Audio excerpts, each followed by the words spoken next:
जय हिंद, जय भारत, राधे राधे, जय Shri Ram. Science study point Amethi में आप सभी का स्वागत है। और आज हम कार्बनिक यौगिकों में क्लास 10th में आपको हम संतृप्त और असंतृप्त हाइड्रोकार्बन किसे कहते हैं, हाइड्रोकार्बन किसे कहते हैं, ठीक है, इसके बारे में हम बताएंगे। ठीक है, चलिए देखिए। कार्बनिक यौगिक और कार्बनिक यौगिक में आज हम आपको दो टॉपिक बताएंगे। फर्स्ट टॉपिक है संतृप्त हाइड्रो। सबसे पहले हम बता दें आपको हाइड्रोकार्बन क्या होता है। हाइड्रोकार्बन क्या होते हैं इसके बारे में बता दें हम आपको। केवल हाइड्रोकार्बन हाइड्रोकार्बन हाइड्रोकार्बन किसे कहते हैं? देखिए, कार्बनिक यौगिकों को हाइड्रोकार्बन भी कहते हैं। ठीक है, तो वे यौगिक जिनमें कार्बन व हाइड्रोजन उपस्थित होंगे उन्हें हाइड्रोकार्बन कहते हैं। जैसे CH4, इसमें कार्बन भी उपस्थित है और हाइड्रोजन भी उपस्थित है। तो इस प्रकार से ये क्या है? ये हाइड्रोकार्बन है। ये क्या है? हाइड्रोकार्बन है। ठीक है, तो कोई अन्य परमाणु भी उपस्थित हो सकते हैं, लेकिन यदि कार्बन और हाइड्रोजन उपस्थित है तो वो हाइड्रोकार्बन है। ठीक है, तो इस प्रकार से ये हाइड्रोकार्बन है। और CH3 C2H5OH, अब यहां एक अन्य परमाणु उपस्थित है O। ठीक है, कार्बन है, हाइड्रोजन भी है, लेकिन एक अन्य परमाणु है O। लेकिन आप इसको भी हाइड्रोकार्बन कहेंगे। क्यों? क्योंकि हमने बताया आपको कि यदि किसी भी कार्बनिक यौगिक में कार्बन और हाइड्रोजन दोनों पाए जाएं तो उनको हाइड्रोकार्बन कहते हैं। और अन्य परमाणु भी उपस्थित हो सकते हैं, जैसे ऑक्सीजन है, सल्फर है, नाइट्रोजन है। इस प्रकार से अन्य परमाणु भी उपस्थित होंगे तो वो भी हाइड्रोकार्बन में ही उनको माना जाएगा। ठीक है, उनको हाइड्रोकार्बन ही कहेंगे। क्यों? क्योंकि कार्बन और हाइड्रोजन पाए जा रहे हैं तो वह हाइड्रोकार्बनिक यौगिक कहलाएगा। ठीक है, तो इस प्रकार से हमने आपको बताया कि वे यौगिक जिनमें कार्बन और हाइड्रोजन उपस्थित होते हैं उन्हें हाइड्रोकार्बन कहते हैं। और हमने एग्जाम्पल के द्वारा आपको बताया। उसके बाद अब हाइड्रोकार्बन दो प्रकार के होते हैं। हाइड्रोकार्बन दो प्रकार के होते हैं। कौन कौन से होते हैं चलिए जानेंगे आप। फर्स्ट आप जानेंगे संतृप्त हाइड्रोकार्बन।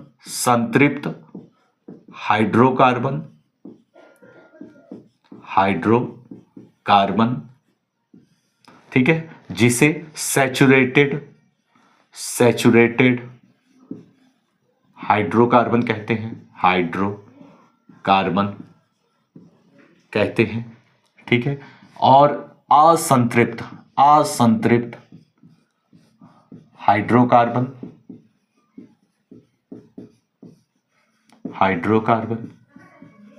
जिसे अनसैचुरेटेड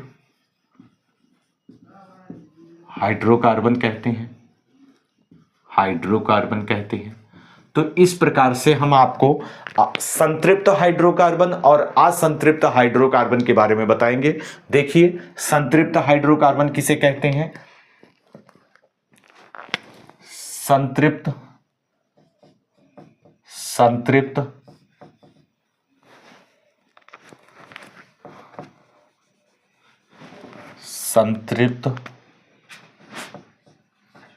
हाइड्रोकार्बन, देखिए संतृप्त हाइड्रोकार्बन क्या है, परिभाषा जानेंगे। वे कार्बनिक यौगिक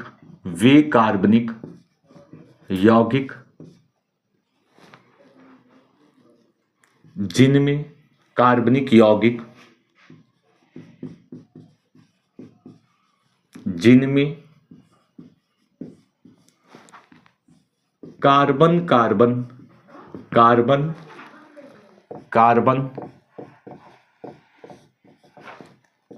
के मध्य एकल बंध उपस्थित होगा। उपस्थित होगा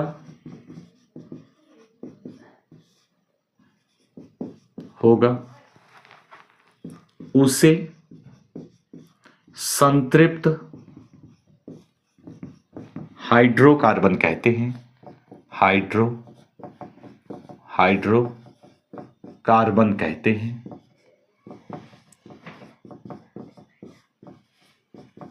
संतृप्त हाइड्रोकार्बन कहते हैं वे कार्बनिक यौगिक जिनमें कार्बन कार्बन के मध्य एकल बंध उपस्थित होगा उसे संतृप्त हाइड्रोकार्बन कहते हैं। तो वह कार्बनिक यौगिक संतृप्त हाइड्रोकार्बनिक यौगिक कहलाएगा। ठीक है, जैसे एग्जाम्पल में हम देखेंगे CH4 C2H6। ठीक है, तो ये आपका संतृप्त हाइड्रोकार्बनिक यौगिक है। ठीक है, हम इसको स्ट्रक्चर से आपको दिखा देते हैं। देखिए CH single bond H single bond H single bond H, ये CH4 का स्ट्रक्चर है। ठीक है, अब इसमें एकल बॉन्ड है, संतृप्त हाइड्रोकार्बनिक यौगिक है, और यहां देखिए 2 कार्बन है। ठीक है, एक हाइड्रोजन, दूसरा हाइड्रोजन, तीसरा हाइड्रोजन, और ये 1 2 3, ये इस प्रकार से 6 हाइड्रोजन हो गए, और कार्बन कार्बन के मध्य एकल बॉन्ड उपस्थित है। तो इस प्रकार से ये कौन सा यौगिक है? ये आपका संतृप्त हाइड्रोकार्बनिक यौगिक है। आपको एक और एग्जांपल बताते हैं। C3H8। ठीक है, लीजिए C सिंगल बॉन्ड C, यहाँ H, यहाँ भी H, यहाँ भी हाइड्रोजन रहेगा, यहाँ भी। ये इस प्रकार से ये स्ट्रक्चर है। ठीक है, तो कार्बन की 4 संयोजकता होती है, अर्थात 4 संयोजकता फिल होनी चाहिए, जिसके लिए जो है 3 हाइड्रोजन ऐड करेंगे और एक जो है वो एकल बॉन्ड नेक्स्ट कार्बन से ऐड होगा।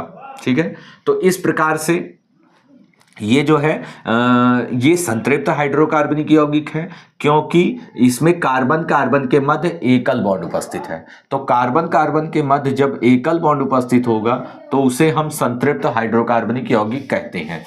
ठीक है, तो चलिए, ये आपको हमने संतृप्त हाइड्रोकार्बनिक यौगिक के बारे में बताया। अब आपको हम नेक्स्ट असंतृप्त हाइड्रोकार्बनिक यौगिक के बारे में बताएंगे। असंतृप्त हाइड्रोकार्बनिक यौगिक, देखिए असंतृप्त हाइड्रोकार्बनिक यौगिक क्या होते हैं। चलिए, असंतृप्त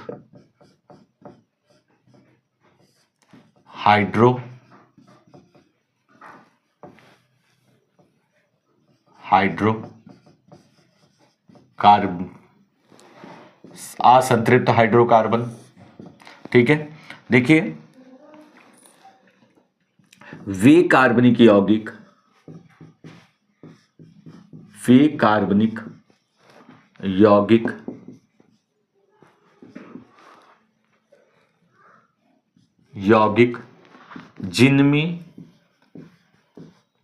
जिनमें कार्बन के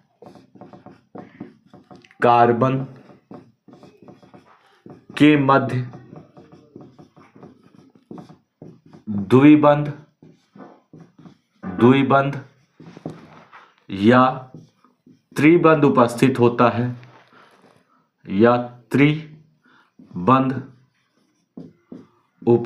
होता है,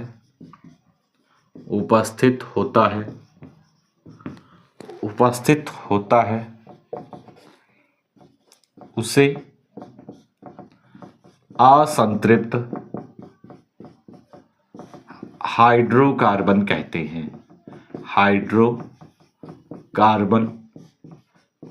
हैं।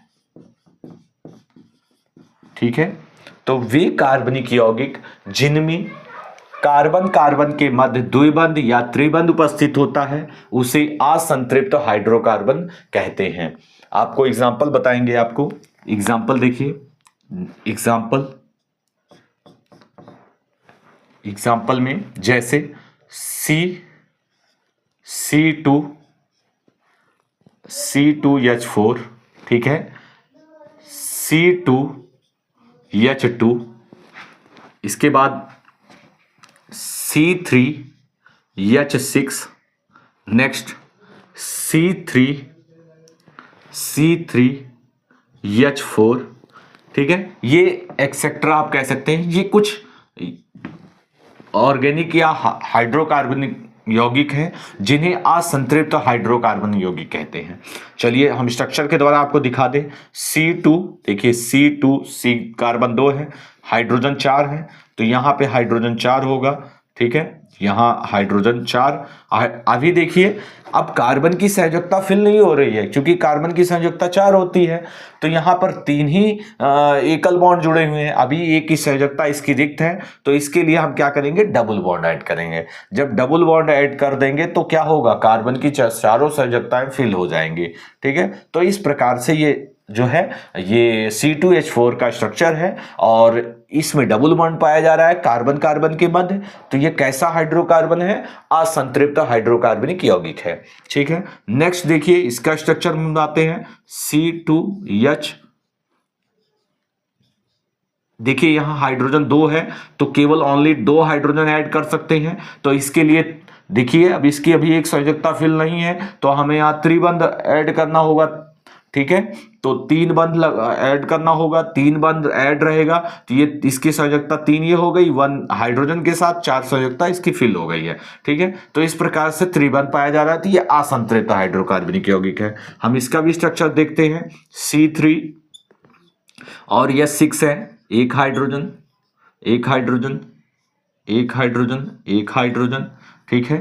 तो देखिए 6 है, 4 हुए हैं, तो ये कंप्लीट इसको हम करते हैं C3 या 6, C3 या 6, तो कैसे होगा, यहाँ पे डबल बॉन्ड ऐड करते हैं हम, और डबल बॉन्ड ऐड होगा तो एक हाइड्रोजन हो चुका है, और ये 3 हो रहा है तो एक हाइड्रोजन यहाँ ऐड होगा, ये एक हाइड्रोजन यहाँ ऐड होगा। लीजिए ये इस प्रकार से इसका स्ट्रक्चर है। तो यहाँ देखिए कार्बन कार्बन के मध्य एक सिंगल कार्बन कार्बन के मध्य सिंगल डबल बॉन्ड है, और नेक्स्ट कार्बन कार्बन के मध्य सिंगल एकल बॉन्ड है। लेकिन एक भी द्विबंध अगर किसी भी हाइड्रोकार्बनिक श्रृंखला में अगर एक भी द्विबंध अगर उपस्थित है, प्रेजेंट है, तो वो असंतृप्त या अनसैचुरेटेड हाइड्रोकार्बन यौगिक कहलाएगा। ये आप ध्यान रखिएगा, ठीक है। अगर किसी भी हाइड्रोकार्बनिक श्रृंखला में एक भी द्विबंध उपस्थित है तो वो असंतृप्त हाइड्रोकार्बनिक यौगिक है। नेक्स्ट देखिए 3, यहां 4 है, तो यहां 1 होगा, यहां 2 होगा, ठीक है। तो उसके बाद यहां पर ट्रिपल बॉन्ड ऐड करेंगे, यहां सिंगल बॉन्ड H, यहाँ पर आपका ये 4 संयोजकताएं फिल है, ठीक है। तो ये यहाँ पे आप H कर देंगे। लीजिए ये यहाँ पर देखिए, यहाँ पर कार्बन कार्बन के मध्य अगर कोई भी एक, मैंने कहा कार्बन कार्बन किसी भी हाइड्रोकार्बनिक श्रृंखला में यदि अगर किसी कार्बन के मध्य एक भी त्रिबंध या एक भी द्विबंध अगर उपस्थित है तो वो असंतृप्त हाइड्रोकार्बनिक यौगिक कहा जाएगा। तो ये इस प्रकार से हमने स्ट्रक्चर बताया। ये सारे स्ट्रक्चर जो है ये असंतृप्त हाइड्रोकार्बनिक यौगिक के थे। डबल बॉन्ड है, ट्रिपल बॉन्ड है, डबल बॉन्ड है, ट्रिपल बॉन्ड है। तो इस प्रकार से, तो यदि अगर 2 से अधिक ज्यादा कार्बन है, ऐसे इस प्रकार से कई कार्बन हैं, लेकिन अगर एक भी द्विबंध पाया गया, एक भी द्विबंध उपस्थित है, तो वो किस प्रकार का यौगिक कहलाएगा, वो कहलाएगा आपका असंतृप्त हाइड्रोकार्बनिक यौगिक। वो एक भी द्विबंध अगर उपस्थित है तो वो असंतृप्त हाइड्रोकार्बनिक यौगिक कहलाता है, ठीक है। तो इस प्रकार से हमने ये आपको बताया, ठीक है। तो इसमें नोट कर लीजिएगा, जो संतृप्त हाइड्रोकार्बनिक यौगिक हैं, संतृप्त हाइड्रोकार्बनिक यौगिक हैं, हाइड्रोकार्बन संतृप्त हाइड्रोकार्बनिक यौगिक जो होते हैं उनको पैराफिन भी कहते हैं, ठीक है। ये आप ध्यान रखिएगा, जो संतृप्त हाइड्रोकार्बन यौगिक होंगे उनको पैराफिन भी कहते हैं, ठीक। अब हम नेक्स्ट आपको टॉपिक बताएंगे समजातीय श्रेणी। समजातीय श्रेणी, आपको इसके साथ एक टॉपिक और हम बता देते हैं आपको। समजातीय श्रेणी कार्बनिक यौगिकों में बहुत इंपॉर्टेंट है। ये आपका संतृप्त हाइड्रोकार्बन बोर्ड एग्जाम में पूछा जाता है, बहुत बार पूछा गया है। ठीक है, आपको हम अनसॉल्व सॉल्व कराएंगे जल्द ही, तो आप देखेंगे कि ये सारे क्वेश्चन आपको मिलेंगे। ठीक है, नेक्स्ट आपको बताएंगे समजातीय श्रेणी। समजातीय श्रेणी लीजिए। तो समजातीय श्रेणी, समजातीय श्रेणी किसे कहते हैं? तो कार्बनिक यौगिकों की संख्या बहुत अधिक है, इनकी संख्या बहुत ज्यादा है। ठीक है, तो सभी कार्बनिक यौगिकों को जो है उनके अणुसूत्र के आधार पर जो है एक सामान्य सूत्र के आधार पर 3 प्रकार की श्रेणियों में बांटा गया है, और उन अलग अलग श्रेणियों में, तीनों प्रकार की अलग अलग श्रेणियों में पाए जाने वाले जितने भी कार्बनिक यौगिक हैं, ठीक है, वे एक सामान्य सूत्र के अकॉर्डिंग जो है क्रमबद्ध रूप से व्यवस्थित किया गया है, और इस प्रकार जो उनकी एक श्रेणी प्राप्त होती है, समान गुण वाली श्रेणी जो प्राप्त होती है, उसे समजातीय श्रेणी कहते हैं। चलिए आपको समझाते हैं हम बहुत आसान तरीके से। देखिए, तो फर्स्ट है, परिभाषा हम अभी लिखवाएंगे, आपको हम थोड़ा समझा दें। एल्केन श्रेणी, फर्स्ट है एल्केन श्रेणी, एल्केन श्रेणी। सेकंड है एल्कीन श्रेणी, एल्कीन श्रेणी। थर्ड है एल्काइन श्रेणी, एल्काइन श्रेणी। लीजिए, तो समजातीय श्रेणी को 3 भागों में बांटा गया है, एल्केन श्रेणी, एल्कीन श्रेणी और एल्काइन श्रेणी। देखिए, इसका सामान्य सूत्र क्या है? CnH2n+2। ठीक है, और इसका सामान्य सूत्र है CnH2n, और इसका सामान्य सूत्र है CnH2n-2। लीजिए, ये इनके कॉमन फॉर्मूले हैं, सामान्य सूत्र हैं। ठीक है, साधारण सूत्र हैं। ठीक है, तो ये आप याद रखेंगे। अगर आप ये सूत्र याद रखते हैं, ये फॉर्मूले याद रखते हैं, तो इन फॉर्मूलों के आधार पर आप चाहे जितने एल्काइन, एल्कीन, एल्केन श्रेणी के चाहे जितने सदस्य आप बता सकते हैं।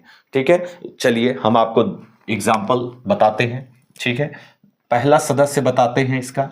ठीक है, तो यन क्या है पहले समझ लीजिए। यन क्या है? ये यन क्या है? यन जो है वो कार्बन, यन जो है वो कार्बन एटम की संख्या, यन जो है यन संख्या है। यन क्या है? संख्या है। ठीक है, यदि हमको इस एल्केन श्रेणी का पहला सदस्य हमको ज्ञात करना है, तो हम n इक्वल टू क्या लेंगे? 1 लेंगे। लीजिए, हम यहाँ n इक्वल टू क्या लेते हैं? पहले देखिए, हम n इक्वल टू क्या लेते हैं? 1 लेते हैं, और H2 n इक्वल टू 1 लेते हैं। ठीक है, तो +2। ठीक है, तो C1H2 1 2 × 1 तो 2 ही होगा, +2, तो ये आपका हो जाएगा CH4, ये CH4। लीजिए, ये फर्स्ट सदस्य आया। अगर आप n जो है संख्या 1 लेंगे, तो आपका पहला सदस्य निकल कर आएगा एल्केन श्रेणी का CH4। ठीक है, और इसी प्रकार से ये, चलिए फर्स्ट हो गया। सेकंड, यदि आप n इक्वल टू, आप देखिए n इक्वल टू आपने 1 लिया, तो ये आपका CH4 निकल कर आया, और यदि n इक्वल टू आप 2 लेंगे, तो दूसरा सदस्य निकल कर आएगा, दूसरा सदस्य निकल कर आएगा। ठीक है, देखिए दूसरा सदस्य कौन सा निकल कर आएगा? ठीक है, देखिए C2H2, और यहां आप रखेंगे 2 और +2। ठीक है, यहां प्लस करेंगे। ठीक है, तो देखिए C2, ये 2 × 2 आपका 4 हो जाएगा, और ये +2। ठीक है, ये आपका निकलेगा C2H6। लीजिए, ये दूसरा सदस्य निकल कर आएगा C2H6। ठीक है, यदि हम तीसरा सदस्य हमसे कोई पूछेगा, तो लीजिए तीसरा सदस्य भी निकल आएगा अभी, CH। ठीक है, यहां पे 2 है, यहां पे मल्टीप्लाई 3 +2। लीजिए, C3 2 × 3 6 हो जाएगा, +2। लीजिए, तो ये सदस्य निकल कर आएगा C3 और H8। लीजिए, ये तीसरा सदस्य निकल कर आया। तो इस प्रकार एल्केन श्रेणी में ये पहला सदस्य ये होगा, दूसरा सदस्य ये होगा, तीसरा सदस्य ये होगा। तो इन सभी के गुण जो होंगे वो समान होंगे, और इन सभी के गुण समान होंगे, और इन सभी का एक ही सामान्य फॉर्मूला होगा, सामान्य सूत्र होगा। तो ये एक श्रेणी के रूप में, इनको एक श्रेणी के रूप में, इस प्रकार के सभी यौगिकों को एक श्रेणी के रूप में समायोजित किया गया, व्यवस्थित किया गया श्रेणी के रूप में, तो उस श्रेणी को ही समजातीय श्रेणी कहते हैं। ठीक है, हमको यही समझाना था आपको कि समजातीय श्रेणी क्या है। एक ही सामान्य सूत्र के आधार पर दो या दो से अधिक कार्बनिक यौगिकों को एक श्रेणी के रूप में व्यवस्थित किया गया है और उस श्रेणी को ही समजातीय श्रेणी कहते हैं। चलिए नेक्स्ट आपको एल्कीन के बारे में बताते हैं, एल्कीन श्रेणी के बारे में। तो यहां यन क्या है, एक संख्या है। यदि आप पहला सदस्य निकालना चाहते हैं तो पहले सदस्य के लिए, एल्कीन श्रेणी के पहले सदस्य के लिए आप यन का मान 1 नहीं लेंगे, आप यन का मान आप 2 से स्टार्ट करेंगे। ठीक है, यन इक्वल टू 2 लेंगे तो यहां पे यन की जगह 2 रखेंगे और यन की जगह 2 रखेंगे, तो ये हो जाएगा C2 और ये हो जाएगा 4। तो C2H4 ये आपका पहला सदस्य है। ये क्या आ गया आपका, ये पहला सदस्य। ठीक है, दूसरा सदस्य निकालना है तो n इक्वल टू 3 रखेंगे, तो C3H2 और यहां क्या हो जाएगा, 3 हो जाएगा। तो जहां n की वैल्यू है वहीं आपको रखना है ये 3। तो यहां n था तो यहां रखे, यहां n है तो यहां रखेंगे, तो C3H6 लीजिए। ये आपका पहला सदस्य था, ये आपका दूसरा सदस्य है। ठीक है, n इक्वल टू 4 रखेंगे तो C4H2 और यहां 4, तो यह आपका हो जाएगा C4H8। ये आपका तीसरा सदस्य हो गया। लीजिए, तो एल्कीन श्रेणी के ये प्रथम सदस्य है, दूसरा सदस्य है और तीसरा सदस्य है। ठीक है, इसी प्रकार से यहां भी हम क्या करेंगे, हमें बताना है एल्काइन श्रेणी के बारे में। तो हम क्या करेंगे, यहाँ n की वैल्यू आप 2 से लेंगे। मैंने आपको कहा है 2 से आप स्टार्ट करेंगे। केवल आप फर्स्ट जो होगा, एल्केन श्रेणी का फर्स्ट सदस्य जो होगा वो 1 रखने से ज्ञात होगा। ठीक है, n की वैल्यू 1 रखेंगे और बाकी एल्कीन और एल्काइन में आप पहला सदस्य जो होगा वो n इक्वल टू 2 से ज्ञात होगा। ठीक है, तो देखिए यहाँ हम 2 रखेंगे, C2H2, n की जगह आप 2 लेंगे, -2, तो C2 ये 4 हो जाएगा, -2, तो ये C2 4 में से 2 जाएगा, 2 बचेगा, ये पहला सदस्य ज्ञात हो जाएगा। लीजिए, ये पहला सदस्य ज्ञात हो गया है। इसी प्रकार n इक्वल टू 3 रखेंगे तो C3H2 और यहाँ 3 इंटू -2, तो C3 ये 6 हो जाएगा, 6 -2, तो C3H जो है 4 हो जाएगा। लीजिए, ये दूसरा सदस्य ज्ञात हो गया। ठीक है, ये पहला सदस्य है, दूसरा सदस्य। ठीक है, तो इस प्रकार हमने बताया आपको कि समजातीय श्रेणी किसे कहते हैं।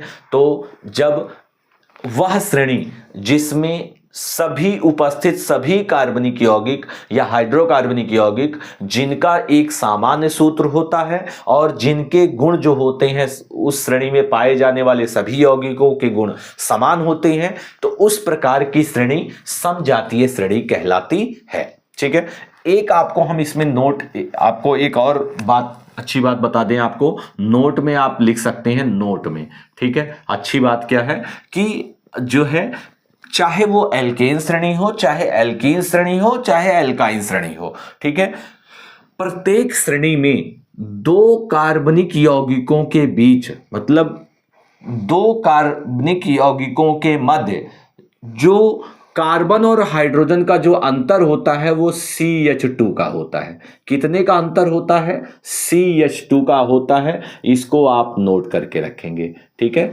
इसको आप नोट करेंगे कि चाहे एल्केन श्रेणी है उसमें निकटतम 2 सदस्यों के बीच कार्बन और हाइड्रोजन का अंतर कितने का होगा, CH2 का होगा। देख लीजिए, यहां देखो C1 है, यहां C2 है, तो 1 का अंतर है भाई, 2 में से 1 जाएगा तो 1 ही बचेगा, तो 1 का कार्बन में 1 का अंतर है और हाइड्रोजन में देखिए यहाँ 4 है, यहाँ 6 है, तो बीच में कितने का अंतर है, 6 में से 4 जाएगा 2 का, तो 2 का अंतर है। तो पर इन निकटतम 2 सदस्यों में कितने का अंतर है, CH2 का अंतर है। इन दोनों में CH2 का ओनली अंतर है, इसमें कितने का अंतर है, CH2 का अंतर है। और इन 2 निकटतम सदस्यों में कितने का अंतर है, देखिए यहाँ पे 2 है, यहाँ 3 है, तो C1 एक कार्बन का अंतर है, और दोनों में देखिए यहाँ 8 है, यहाँ 6 है, तो 8 में से 6 जाएगा 2, तो इसका मतलब हाइड्रोजन में कितने का अंतर है, CH2 का। तो निकटतम दो सदस्यों के बीच CH2 का अंतर होता है। ये आपको हम समझाने का प्रयास कर रहे थे। चलिए इसको हम कैंसिल करते हैं, नहीं तो बाद में दिक्कत होगी।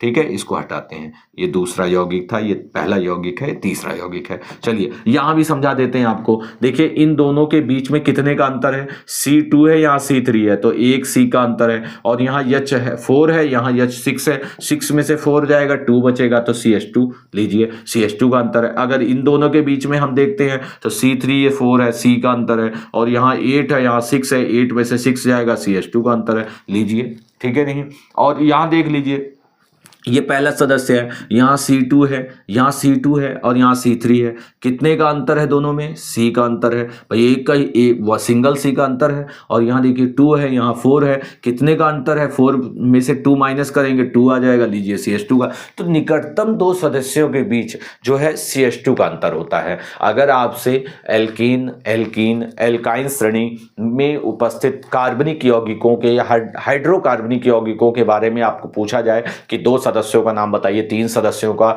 या कोई भी पूछ लिया जाए, तो आप n = संख्या रखकर आप निकाल सकते हैं, और या आप क्या कर सकते हैं, CH2 का अंतर करके CH2 ऐड करते जाइए, कार्बन में C ऐड कर लीजिए, 1 C ऐड कर लीजिए, और हाइड्रोजन में 2 हाइड्रोजन ऐड कर लीजिए, और नया नया अगला यौगिक आपको प्राप्त होता रहेगा। ठीक है, चलिए ये हमने आपको बताया, और इनके हम आपको IPC नेम भी इसी वक्त आपको बता देते हैं कि IPC नेम क्या होगा। देखिए इसमें सिंगल कार्बन है। मैंने आपको ये IPC नामकरण में मैंने कार्बन का शब्द मूल क्या होता है, ठीक है, किस शब्द से प्रयोग करते हैं सिंगल कार्बन के लिए हमने बताया था। तो ये एक सिंगल कार्बन है, सिंगल कार्बन को मेथ कहेंगे, क्या कहेंगे, मेथ कहेंगे। और चूंकि एल्केन श्रेणी के लिए एन शब्द का प्रयोग करते हैं, किसके लिए अनुलग्न का प्रयोग करते हैं, एन शब्द का, और एल्कीन श्रेणी के लिए किसका प्रयोग करते हैं, इन का प्रयोग करते हैं, एल्काइन के लिए आपका आइन का प्रयोग करते हैं। तो लीजिए, तो इस प्रकार से इसके लिए एन शब्द का प्रयोग करते हैं, एन, या इस प्रकार से हम कह सकते हैं इन शब्द का प्रयोग करते हैं, इसके लिए इन शब्द का प्रयोग करते हैं, और इसके लिए आइन शब्द का प्रयोग करते हैं। किस शब्द का, आइन शब्द का प्रयोग करते हैं। चलिए देखिए, तो मेथ है प्लस एन, तो इसको क्या कहेंगे, इसको हम कहेंगे मेथेन। क्या कहेंगे, मेथेन। ठीक है, ये आपका 2 कार्बन है, 2 कार्बन को क्या कहेंगे, एथ कहेंगे, और प्लस क्या होगा, एन, तो ये आपका क्या हो जाएगा, एथेन। ये क्या हो जाएगा, एथेन, ये एथेन है। या C3 है तो इसको क्या कहेंगे, प्रोप कहेंगे। क्या कहेंगे,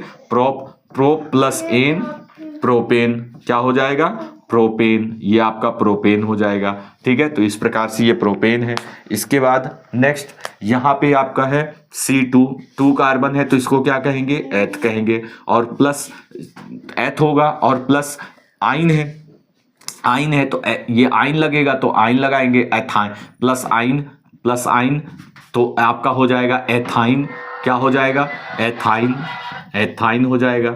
ठीक है, उसके बाद नेक्स्ट आपका ये क्या है, C3 है, और ये आपका यौगिक है। C3 को क्या कहेंगे, प्रोप कहेंगे, तो ये प्रोप हो जाएगा। और क्या है, इसके लिए क्या प्रयोग होता है, आइन, प्रोप प्लस आइन, तो आपका हो जाएगा प्रोप प्लस आइन, प्रोपाइन हो जाएगा। क्या हो जाएगा, प्रोपाइन। लीजिए, ये आपका आइन श्रेणी का सदस्य है। यहाँ पर क्या है, यहाँ पर आपका है C2S4, तो देखिए इसके लिए क्या प्रयोग करेंगे हम। ठीक है, ये 2 कार्बन है तो एथ होगा, एथ, प्लस क्या इसके लिए क्या प्रयोग किया जाता है, इन प्रयोग किया जाता है, तो इन तो हम ऐड करेंगे, तो इन ऐड करेंगे तो क्या हो जाएगा, एथीन। क्या हो जाएगा, एथीन हो जाएगा। लीजिए इसका IPC नेम, इन ऐड करने पर ये क्या है, प्रोप है, तो प्रोप होगा, और प्रोप प्लस क्या है, प्लस इन ऐड करेंगे, तो इन ऐड करने पर इसका नाम हो जाएगा, क्या हो जाएगा, इसका नाम हो जाएगा प्रोपीन। ये प्रोपीन नाम हो गया, इसका IPC नेम हो गया। ठीक है, नेक्स्ट यहाँ देखिए, ये आपके 4 को क्या कहते हैं, ब्यूट कहते हैं। क्या कहते हैं, ब्यूट कहते हैं। इसको हम मिटा देते हैं, बता दिए हैं आपको हम। तो यहाँ C4 को क्या कहते हैं, 4 को हम ब्यूट कहते हैं। क्या कहते हैं, ब्यूट, और प्लस क्या है, इन है, तो ये इन ऐड करेंगे, तो ये आपका कंप्लीट आपका हो जाएगा ब्यूटीन। ब्यूटीन।